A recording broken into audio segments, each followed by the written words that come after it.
Good evening and welcome to the Sunday edition of Market Mantra, in which we give you a complete update on the economic and business news of the day.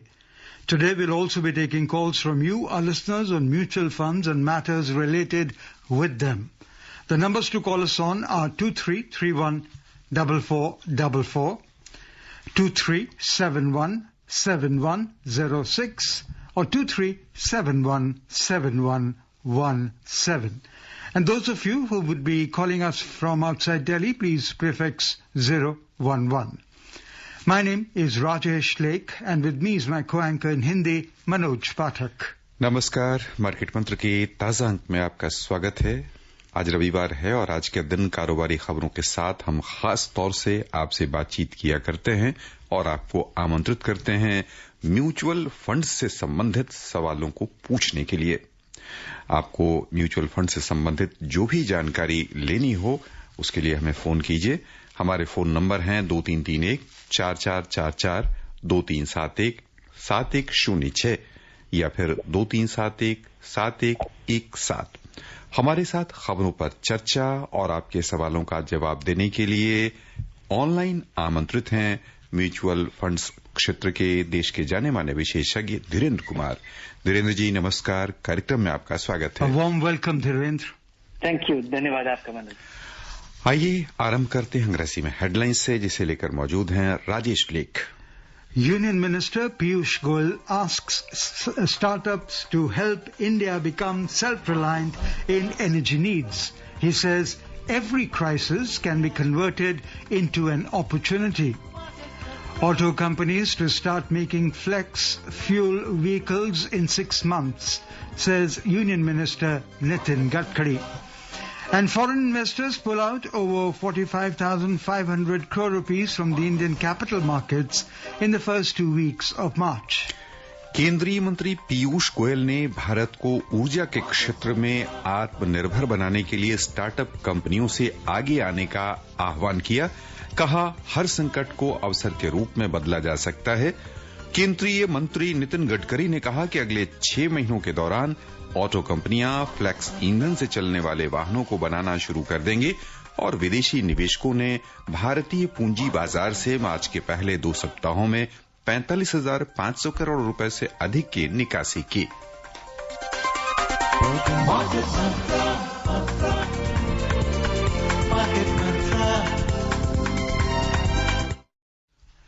Every crisis can be converted into an opportunity like that of COVID-19. COVID-19 is a big crisis, and the biggest of the century crisis was converted into an opportunity wherein many of our boys and girls came up with innovative solutions to the problems. Union Minister of Commerce and Industry, Shri Piyush Goyal, said this in an award function in Bengaluru. Shri Goyal also said one can find many opportunities even in the current war crisis. The present Ukraine-Russia crisis is a wake-up call for all of us not to be dependent on crude oil and defense equipments. He asked startups to help India become self-reliant in energy needs. Some of the startups are looking for innovative ways for indigenization of defense equipments. He also said that the present situation fits in so beautifully in the Make in India program, the Atmanirbhar Bharat initiative, and the outcome of COVID-19. Everything collectively is helping India's growth trajectory. हमारे साथ इस बीच phone line पर कई श्रोता जुड़ चुके हैं। हम सबसे पहले आमंत्रित करना चाहेंगे मुंबई से सचिन को। सचिन जी नमस्कार, स्वागत है आपका, सवाल पूछें। सर मुझे सिप इंश्योर के बारे में पूछना है। जी, किसके बारे में? सिप इंश्योर के जो प्लान है जिसमें म्यूचुअल फंड के साथ इंश्योरेंस भी फ्री मिलता है। जी जी, उसमें सर कोई हिडन चार्जेस वगैरह रहता है क्या? नहीं, उसमें हिडन चार्जेस कुछ भी नहीं होता है। और वो जो सिप इंश्योरेंस जो कि 2-3 fund company long term SIP के साथ वो आपको फ्री लाइफ इंश्योरेंस देती है, वो इसलिए ग्रुप टर्म इंश्योरेंस है जो खरीदती है, और वो पीरियड से जुड़ा रहता है। तो आप एक चीज ध्यान दें कि अगर आप इंश्योरेंस नहीं खरीद रहे हैं, केवल सिर्फ इंश्योरेंस का अगर आप निर्भर कर रहे हैं, तो आपसे इंश्योर के जो वो आपने रोक दिया, आपने अगर निवेश करना बंद कर दिया तो आपका इंश्योरेंस अलग नहीं है। हमारे साथ कई और श्रोता फोन लाइन पर हैं और हम आग्रह करना चाहेंगे श्रोताओं को कि हम खबरों का सिलसिला थोड़ा सा आगे बढ़ाते हैं और चर्चा करते हैं। हर आपदा को अवसर के रूप में बदला जा सकता है, इस पर अभी अभी हमने चर्चा की। केंद्रीय मंत्री पीयूष गोयल ने कहा कि भारत को ऊर्जा के क्षेत्र में आत्मनिर्भर बनाने के लिए स्टार्टअप कंपनियों आगे आए। यदि हम कोविड के दौरान देश का अनुभव देखें तो कोविड के दौरान उससे निपटने के लिए जिस तरह से कई कंपनियां आगे आ गई और पूरे दुनिया में कई कंपनियां आई, उसी तरह तेल के संकट के क्षेत्र में जो समस्या आई है उससे निपटने में स्टार्टअप कंपनियां आगे आए, अपने इनोवेटिव आइडियाज को लेकर और प्रोडक्ट के रूप में आए, ये कहना है मंत्री महोदय का। इस बीच हमारे साथ एक बार फिर से श्रोताओं के जुड़ने का सिलसिला और दूर हटने का सिलसिला जारी है। कुछ श्रोता जो फोन लाइन पर थे वो लगता है कि संपर्क उनसे हमारा टूट गया। बहरहाल हम आगे बढ़ते हैं। Union Minister Nitin Gadkari has said that automobile companies will start manufacturing flex fuel vehicles within 6 months. Addressing a global business summit, he said most vehicles in India will soon run on 100% ethanol. Flex fuel or flexi fuel is an alternative fuel with a combination of gasoline and methanol and ethanol. Government is enabling the use of various alternate fuels in an effort to shift from fossil fuels. Automobile and auto components of flex fuel engines have been included in the production-linked incentive PLI scheme. Niti Aayog has formulated the roadmap for ethanol blending for the period 2020 to 2025 to accelerate the introduction of flex fuel vehicles. Mr. Gadkari also said the government is working to encourage the use of green hydrogen and other alternative fuels. हमारे साथ फरीदाबाद से इस बीच जुड़े हैं राहुल। राहुल जी, आपका स्वागत है, सवाल पूछिए। नमस्कार सर, मेरे 2 क्वेश्चन थे। पहला क्वेश्चन, मैं अपनी कैपिटल गेन की स्टेटमेंट जब देखता हूँ म्यूचुअल फंड की, तो उसमें मेरे को 2 तरीके से गेन दिख रहा है, एक LTCG विद इंडेक्स और एक विदाउट इंडेक्स। अगर मैं विदाउट इंडेक्स में देख रहा हूँ तो कुछ वैल्यू आ रही है, तो क्या उसमें मुझे टैक्स देना पड़ेगा? पर विद इंडेक्स में वैल्यू 0 आ रही है। दूसरा question, sir please recommend 2 mutual fund in blue chip as well as in small cap. Thank you sir. आपका दूसरा सवाल मुझे बीच में मुझे सुनाई नहीं पड़ा लाइन की गड़बड़ी की वजह से, लेकिन पहला सवाल कि आपने कैपिटल गेन स्टेटमेंट निकाला और कुछ गेन्स आपके लॉन्ग टर्म इंडेक्सेशन के साथ उपलब्ध है और कुछ नहीं है। लेकिन जो हमारे टैक्स का नियम है उसके तहत आपको कैपिटल गेन्स देना होगा, और 2 तरीके के म्यूचुअल फंड पे आपको अलग अलग चीज मिलता है। डेट फंड पे आपको इंडेक्सेशन की सुविधा मिलती है, वहां पे अगर आपने कोई फंड रिडीम किया है और वो 3 साल से ज्यादा है तब आपको इंडेक्सेशन की सुविधा मिलती है। इक्विटी फंड पे में लगाया हुआ पैसा, उस पे जब आपको मुनाफा होता है तो आप उसको ध्यान दें कि वो लॉन्ग टर्म होगा या शॉर्ट टर्म होगा। लॉन्ग टर्म जो भी होगा उस पर 10% टैक्स लगेगा, शॉर्ट टर्म जो होगा उस पर 15% टैक्स लगेगा। इक्विटी फंड्स में इंडेक्सेशन की कोई सुविधा। Dhiren, we have a problem. We are not able to hear you. If you could shift your position a bit, it will help us. All right. Okay. Is it any better? Yeah, at this point we can. So joining us, are you going to continue with the answer? Because we don't know whether you finished. No, I finished. Okay. I'm done with the question. Okay. Joining us now from Noida is C.K. Agarwal. We welcome you. Mr. Agarwal, please ask your question. अच्छा, मेरा question ये है कि मुझ पे HDFC tax saver fund है जी, जिसमें 3 साल का लॉक इन पीरियड है जी, और वो लड़के के साथ मेरा आइदर और सर्वाइवर बेसिस पर है जी, और सपोज मेरी डेथ हो जाती है तो वो पैसा क्या लड़के को मिल जाएगा और 3 साल बाद ही मिलेगा या पहले भी मिल सकता है? जी हाँ, अगर आप फर्स्ट होल्डर हैं और इस फंड में भी प्रावधान है कि अगर फर्स्ट होल्डर जिसको की टैक्स की छूट मिली थी उनकी मृत्यु की स्थिति में ये आपके जो सेकंड होल्डर है जिनको ये टाइटल मिलेगा उनके लिए ये लॉक इन फ्री हो जाएगा। हमारे साथ एक और श्रोता हैं, उनसे हम आग्रह करेंगे कि फोन लाइन पर आप बने रहें। हम खबरों का अच्छा, इनका जो सवाल आया है वो SIP इंश्योरेंस इंश्योर के बारे में जी, वो मैंने जवाब दे दिया। मैं अगर आप repeat that because we lost you in between. जी हाँ, मैं उसको एक बार दोहरा देता हूँ। कुछ म्यूचुअल फंड है जो आपको SIP इंश्योर एक प्लान है जिसके तहत अगर आप किसी फंड में आप SIP करें तो आपको टर्म इंश्योरेंस मुफ्त में दी जाती है। उनका सवाल ये था कि क्या इसमें कोई कैश है, कोई हिडन कोई सीक्रेट है जो कि कोई सरप्राइज आपको मिलेगा? नहीं, ऐसा नहीं मिलेगा, ऐसा नहीं है। म्यूचुअल फंड के जरिए ये जो आपको मिलता है टर्म इंश्योरेंस, ये एक खास रकम तक, अधिकतम रकम की इसमें सीमा है और ये ग्रुप टर्म इंश्योरेंस है जो कि रिलेटिवली सस्ते दाम पे आपको सुविधा वही मिलती है, लेकिन सस्ते दाम पे और बिना किसी एग्जामिनेशन के आपको उस तरह का लाइफ इंश्योरेंस का कवरेज मिल पाता है। लेकिन एक चीज के बारे में आपको सावधान रहना पड़ेगा, अगर आप टर्म इंश्योरेंस के लिए, लाइफ इंश्योरेंस के लिए इस पर निर्भर कर रहे हैं तो अगर आप कभी अपना SIP रोकते हैं तो आपका ये इंश्योरेंस एक्सपायर कर जाता है। तब आपको समझिए कि आपका ये इंश्योरेंस के इंटाइटलमेंट आप नहीं रहे। तो इस बारे में आप जरा सचेत रहें। श्रोताओं, हम आपको बताना चाहेंगे कि आज हम म्यूचुअल फंड पर खास तौर से बातचीत कर रहे हैं और हमारे साथ हैं धीरेन्द्र जी, इस क्षेत्र के जाने माने विशेषज्ञ।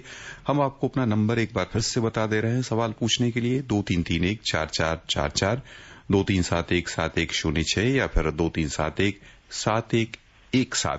धीरेन्द्र जी, आपदा हमारे लिए कब अवसर बन जाती है और आपदाएं हों तो उसमें हम जैसे वर्तमान कह लें कि स्तर बाजार का जो चल रहा है उसमें यदि हम अवसर समझना चाहें अपने लिए तो किस रूप में अपने निवेश को आगे ले जाएं जिससे कि अभी का समय हमारा बेहतर बनकर निकल सके? नहीं, ये अवसर तभी है जब आप, क्योंकि ये बाजार को शॉर्ट टर्म में प्रिडिक्ट करना और बाजार को ही नहीं, ये जो आपदाएं जिनका हम सामना करते हैं इनको कभी गेस कर पाना, एंटिसिपेट कर पाना कि इसका नतीजा क्या होगा, इनका कारोबार पे क्या असर होगा। अगर आप आपदा भी गेस कर ले तो उसका नतीजा क्या होगा ये गेस करना बड़ा मुश्किल है। तो कम समय में बाजार को गेस करना असंभव है। लंबे समय में आप निश्चिंत हो सकते हैं कि महंगाई बढ़ेगा, चीजें सुधरेंगी, बेहतर, अगर एक बेहतर कल होगा, अगर 5 साल के बाद, 7 साल के बाद, तो बहुत सारी कंपनियों को फायदा होगा, बहुत सारी कंपनियों को मुनाफा होगा और बाजार भी एक अलग स्तर पे रहेगा। ये मुझे लगता है विश्वास लोगों को अपने मन में रख करके इक्विटी में इन्वेस्ट करना चाहिए। Joining us now from Delhi is Dharamveer. We welcome you, Dharamveer. सवाल पूछें धर्मवीर। सर नमस्कार। सर नमस्कार जी, सवाल पूछें। सर ये म्यूचुअल फंड के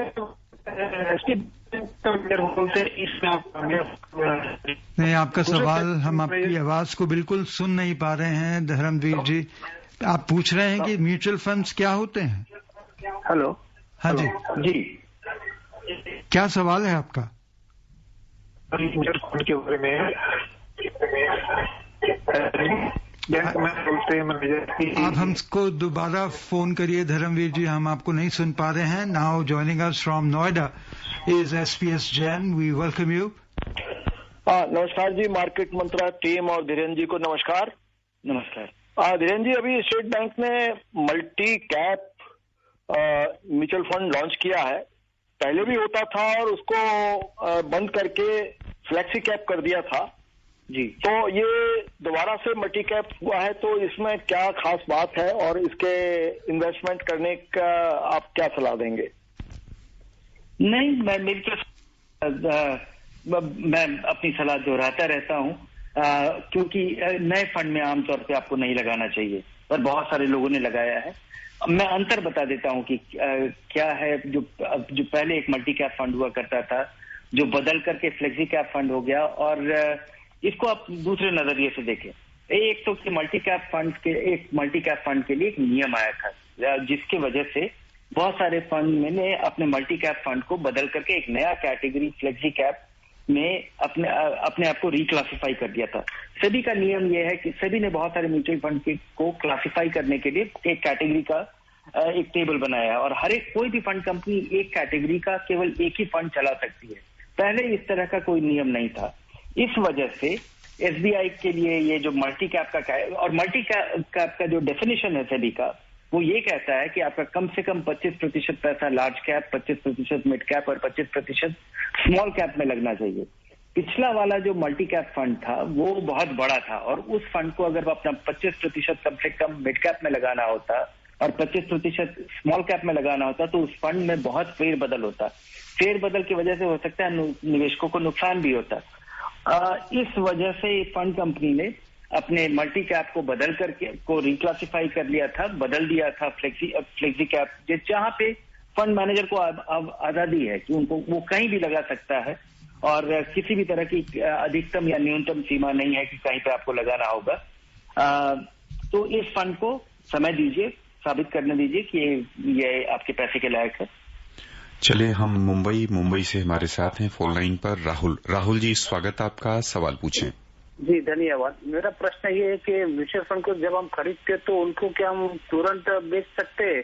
और ये भी जानना है कि जैसे शेयर को 1 साल के अवधि तक रखते हैं तो कुछ टैक्स कम लगता है, और उससे ज्यादा रखे तो टैक्स ज्यादा लगता है। वैसे म्यूचुअल फंड में भी होता है, और हैंडीकैप लोग जो दिव्यांग है उनको कुछ टैक्स बेनिफिट मिलता है कि म्यूचुअल फंड में? इसके बारे में कुछ जानकारी दीजिए, धन्यवाद। जी हाँ, फंड खरीदते हैं तो आप कभी भी बेच सकते हैं, लेकिन एक चीज का ध्यान रहे कि बहुत सारे म्यूचुअल फंड, खासकर अधिकतर म्यूचुअल फंड जो लिक्विड फंड या अल्ट्रा शॉर्ट टर्म फंड, जो बहुत कम अवधि के लिए जो फंड होते हैं, उनको छोड़ करके हर एक फंड में कुछ लोड लगता है। अगर आपने पैसा लगाया और तुरंत अगर निकाल दिया तो जो वृद्धि होगी वो तो ठीक है, लेकिन जो एग्जिट लोड है वो इस पे लागू होगा, और वो अधिकतर इक्विटी फंड पे 1% या 2% है। तो मामूली से मुनाफे पे अगर आप अपना पैसा निकालते हैं तो हो सकता है आपको नुकसान हो। दूसरा कि क्या टैक्स छूट मिलती है? बिल्कुल वैसी ही टैक्स छूट मिलती है जैसे कि शेयर में पैसा लगाने पे मिलता है। शेयर में लगाया हुआ पैसा 1 साल से कम अवधि में आप बेचते हैं तो उस पर शॉर्ट टर्म कैपिटल गेन्स लगता है, वैसे ही म्यूचुअल फंड में भी लगता है। इक्विटी 1 साल से ज्यादा 10% का लॉन्ग टर्म कैपिटल गेन्स, और वही शेयर में भी लगता है, वही इक्विटी फंड में भी लगता है। डेट फंड का जो ऐसे फंड जो कि 65% से ज्यादा पैसा उनका फिक्स्ड इनकम में लगा रहता है, बॉन्ड्स में लगा रहता है, उनके लिए टैक्स का नियम बिल्कुल अलग है। वहां पे 3 साल से पहले बेचा हुआ जो भी मुनाफा है वो उसको आपकी आमदनी की तरह ट्रीट किया जाता है, आपकी आमदनी में जोड़ दिया जाता है और फिर आप टैक्स देते हैं उस पर। और 3 साल से ज्यादा के होल्डिंग को बेचने पे जो मुनाफा होता है उसको इंडेक्सेशन के बाद 20% इंडेक्सेशन मतलब महंगाई घटा करके, आपके मुनाफे से महंगाई को घटा करके जो बचा हुआ फायदा है उस पर केवल 20% देना होता है, जो कि आपके टैक्स को बहुत कम कर देता है। दिल्ली से हमारे साथ फोन लाइन पर हैं धर्मवीर। स्वागत है आपका धर्मवीर जी, सवाल पूछिए। नमस्कार जी। नमस्कार, मैं धर्मवीर बोल रहा हूँ दिल्ली से। जी सर नमस्कार। मैं ये पूछना चाहता हूँ, 2 अलग अलग बैंक हैं जैसे एसबीआई बैंक, पीएनबी बैंक, इनमें अलग अलग इनके सोच के हिसाब से उन्होंने हमें सलाह दी है कि म्यूचुअल फंड में आप पैसा लगाइए, और दूसरे बैंक कहता नहीं आप एफडी में लगाइए। इनका क्यों अलग अलग मत है? और दूसरा मैं ये पूछना चाहूंगा, आप जैसे एक्सपर्ट जो नए श्रोता है, नए ग्राहक है मार्केट में पैसा लगाने के लिए, वो कहाँ है? इन लोगों से आप जैसे एक्सपर्ट से कहाँ संपर्क करें जिनको इस बारे में फील्ड में पैसा लगाने की?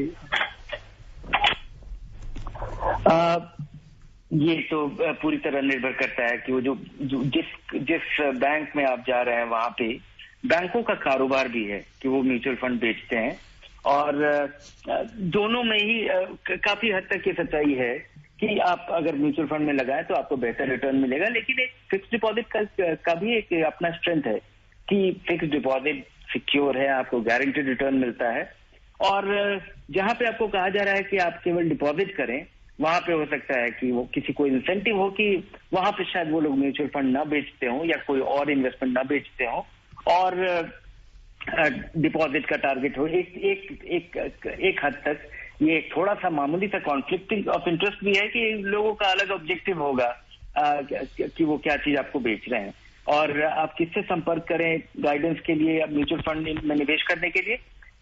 अपने नजदीक के किसी mutual fund, individual mutual fund agent से संपर्क करें।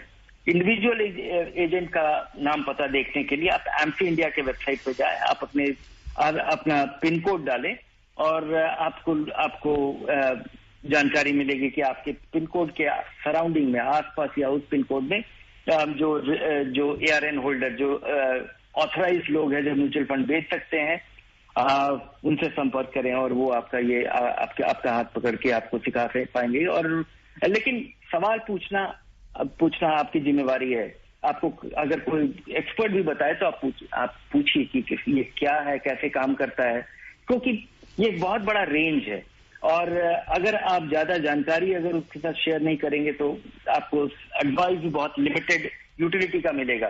तो आप सवाल पूछिए, अपने बारे में जानकारी दीजिए जो कि उसको सलाह देने में मदद कर पाए। From Thane, we are joined in by Guru Nath. We welcome you. Please ask your question. जी सर, नमस्कार। नमस्कार। सर धीरेन्द्र कुमार को भी नमस्कार। नमस्कार। सर मेरा क्वेश्चन है, सर ये जो FI फॉरेन इंस्टीट्यूशनल इन्वेस्टर और ये जो फॉरेन पोर्टफोलियो इन्वेस्टर, ये जो हमारे शेयर मार्केट में तो इन्वेस्ट करते, तो इसके अलावा ये लोग हमारे म्यूचुअल फंडों में भी इन्वेस्ट करते हैं क्या? Thank you sir. जी हाँ, FI जो कि हमारे बाजार में निवेश करते हैं, वो बाजार में सीधे तौर पे निवेश करते हैं शेयर्स में, और उनका म्यूचुअल फंड में बहुत ही मामूली सा रकम उनका इन्वेस्टेड है। वो म्यूचुअल फंड में भारी मात्रा में पैसा नहीं लगाते हैं, और उसका कारण भी है, वो अपने आप में ये अधिकतर संस्थाएं अपने सक्षम है एक डाइवर्सिफाइड पोर्टफोलियो बिल्ड करने के लिए। और ये जो डोमेस्टिक फंड्स हैं, यहाँ पर जो हर एक में एक एक्सपेंस है, तो उनके लिए एक तरह से ये दोबारा खर्चा हो जाएगा। एक तो वो अपना ऑर्गेनाइजेशन चला रहे हैं जहाँ पे लोग होंगे या ये सब चीज कर पाएंगे, और म्यूचुअल फंड में लगाने का भी खर्चा है जो उनके उस दिन में बयान करना पड़ेगा। हमारे साथ भिलाई से आ जुड़े हैं रवि नारायण। स्वागत आपका रवि जी, सवाल पूछिए। हाँ जी, good evening market mantra. Good evening. Good evening. और एक्सपर्ट को भी मेरा नमस्कार। मेरा प्रश्न ये है कि ये जो फंड मैनेजर होते हैं जी, म्यूचुअल फंड के जो फंड मैनेजर होते हैं, वो कितने फंड्स को मैनेज कर सकते हैं? इसका कोई रेस्ट्रिक्शन है क्या सेबी के द्वारा? जी, ऐसा कोई रेस्ट्रिक्शन नहीं है, और उस रिस्ट्रिक्शन नहीं होने का कारण यह है कि बहुत सारे फंड अलग अलग हों, लेकिन उसके बावजूद काफी मिलते जुलते हो सकते हैं। जैसे कई फंड मैनेजर हैं जो अगर वो mid and small cap fund चलाते हैं, लार्ज कैप चलाते हैं, और कोई फोकस फंड भी चला रहा हो, तो ये मिलते जुलते फंड हो सकते हैं, लेकिन इस तरह का कोई रिस्ट्रिक्शन अभी तक नहीं है। हम खबरों का सिलसिला आगे बढ़ाना चाहेंगे। विदेशी निवेशकों ने भारतीय पूंजी बाजार से इस वर्ष मार्च के पहले 2 सप्ताह में अब तक 45,000 करोड़ रुपए से अधिक की निकासी की है। डिपोजिटरी से प्राप्त आंकड़ों के अनुसार विदेशी पोर्टफोलियो निवेशक ने इस महीने अब तक इक्विटी बाजार से 41,168 करोड़ रुपए से अधिक की निकासी की, जबकि डेट मार्केट में 4,431 करोड़ रुपए की बिकवाली की। इस तरह मार्च के पहले 2 सप्ताह में भारतीय पूंजी बाजार से 45,599 करोड़ रुपए से अधिक की निकासी एफपीआईज ने की। Sanjay from Mumbai joins us. Sanjay, we welcome you. नमस्कार सर, मैं संजय, मैं मुंबई से। सवाल पूछो। सर, मैंने एसबीआई म्यूचुअल फंड में इन्वेस्ट कर रखा है, एसबीआई फोकस इक्विटी फंड में 6 महीने पहले। और मेरा दूसरा सवाल है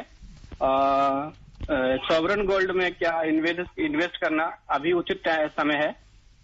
प्लीज इन दोनों सवाल का जवाब दीजिए। Thank you. जी, एसबीआई का फोकस्ड फंड एक अच्छा फंड है और लंबे समय के नजरिए से आपको इन्वेस्ट करना चाहिए।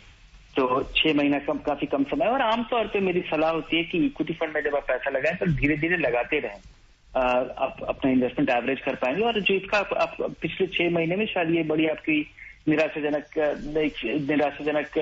रिटर्न मिला हो, लेकिन ये एक अच्छा फंड है और कई सालों में मुझे लगता है कि ये बेहतर रिटर्न दे पाएगा। सॉवरेन गोल्ड बॉन्ड जो है वो सोना में अगर आप निवेश करना चाहते हैं तो ये बेहतरीन विकल्प है। जितने सारे विकल्प आपके पास उपलब्ध हैं सोना में निवेश करने का, आप ज्वेलरी खरीद सकते हैं, कॉइन्स या बार्स खरीद सकते हैं, गोल्ड फंड में पैसा लगा सकते हैं, गोल्ड के ईटीएफ में पैसा लगा सकते हैं। इन सब की तुलना में, क्योंकि इन सब को किसी भी और फॉर्म में आप अगर आप रखते हैं तो उसका खर्चा है। सॉवरेन गोल्ड बॉन्ड्स में जब आप लगाते हैं तो आप सरकार को पैसा देते हैं, आपका पैसा उस रफ्तार से बढ़ता है या गिरता है जिस रफ्तार से सोने का दाम बढ़ रहा है या गिर रहा है। और उसके अलावा आपको 2.5% और फायदा होता है। और अगर आप इसको 8 साल तक, जो कि इस गोल्ड बॉन्ड का टर्म है, अगर आप शुरुआत में खरीदे और आखिरी तक होल्ड करें तो ये मिलने वाला गेन्स भी आपके लिए उसकी टैक्स की भी छूट है। तो ये बड़ा फायदा है सॉवरेन गोल्ड बॉन्ड का। लेकिन आपको बात ये देखने वाली है कि क्या सोने को लॉन्ग टर्म आपका ये निवेश होना चाहिए। सोना हाल फिलहाल काफी रफ्तार से बढ़ा है और सोने के दाम में भी, सोने के भाव में भी उस तरह का उतार चढ़ाव देखा जा रहा है। कई ऐसे 5 साल की अवधि है जिसमें कि सोने का रिटर्न कोई खास नहीं रहा है या नेगेटिव रहा है या सिंगल डिजिट का रहा है। सोने के बारे में लोगों का भ्रम है कि ये एक बहुत हाई परफॉर्मेंस या कंप्लीटली सिक्योर इन्वेस्टमेंट है। ये बिल्कुल एक अनकनेक्टेड इन्वेस्टमेंट जरूर है। इक्विटी और डेट में जब कई बार भूचाल देखा जाता है तो सोना बढ़ता है, का दाम बढ़ता है, लेकिन इसका मतलब ये बिल्कुल नहीं है कि सोने में लगाया हुआ पैसा आपका केवल बढ़ेगा ही या पूरी तरह सुरक्षित है। दिल्ली से हमारे साथ फोन लाइन पर है महेश जी, स्वागत। सवाल good evening sir. Actually there are few funds which are only regular funds, but I think as per the guidelines for every fund there should be a direct also. Why it is so? No, I don't know. Every fund is expected, every open-end fund to offer a direct plan as well, and that is law. So I really wonder which one are you referring to. There is a possibility that some things might be regular because ETFs are, many ETFs are offered because the way you buy ETF is different, and most ETFs are also very low cost. But yes, I don't think I'm curious to know which ones only have regular plans, no direct plans. यहाँ पर हम खबरों का सिलसिला आगे बढ़ाना चाहेंगे। The second part of the budget session of Parliament will begin from tomorrow. During the second part of the session, which is scheduled to conclude on 8th of next month, there will be 19 sittings, and the Parliament is also set to return to its normal functioning schedule. The budget session of Parliament resumes after a month-long recess, during which the department-related parliamentary standing committees examine the demands for grants of various ministries and departments. Several important bills are likely to be taken up during the second phase of the budget session of Parliament. बस यहीं पर श्रोताओं की ओर से हम आपको धीरेन्द्र जी बहुत-बहुत धन्यवाद देना चाहेंगे। And before we close the headlines once again, Union Minister Piyush Goyal asks startups to help India become self-reliant in energy needs. He says every crisis can be converted into an opportunity. Auto companies to start making flex fuel vehicles in 6 months, says Union Minister Nitin Gadkari, and foreign investors pull out over 45,500 crore rupees from the Indian capital markets in the first 2 weeks of March. That's all we have in this edition of Market Mantra. Till tomorrow, goodbye.